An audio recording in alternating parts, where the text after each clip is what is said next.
Фалираме те, бе, не разбираш ли? Фалираме те. Сега се обаждам да влязат в цеха, после ще влязат у вас.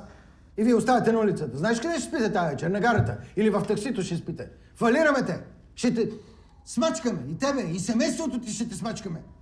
Ще ти вземем всичко. До шушка. А ти ако искаш си се оплаквай, колкото искаш. Ако искаш, може нещо там да се самозапалиш. Ако искаш, може стане си... А да мой майката да мой ба! Имал други начини. Ние също имаме други начини. Най-различни други начини. Ти имаш дъщеря, нали? Учи в 14-то училище. Хубаво момиче. Сещаш ли се, а? Сещаш ли се? Аре, разкарай се от тук! Разкарай се! Нещастник!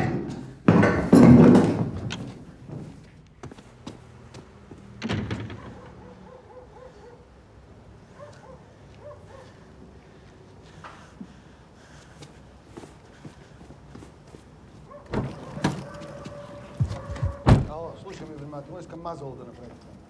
Казвам ти мазало. Влизате първо в цеха, после влизате в апартамента.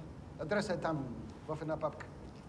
Искам тия хора още до вечера да са на улицата. Ясно ли е? Хайде действай. После като свършите, да се убеди, аз съм в банката. Ясно ли е? Чуеш ли какво се говори? В банката съм. Мишо, не прави глупости! Мишо!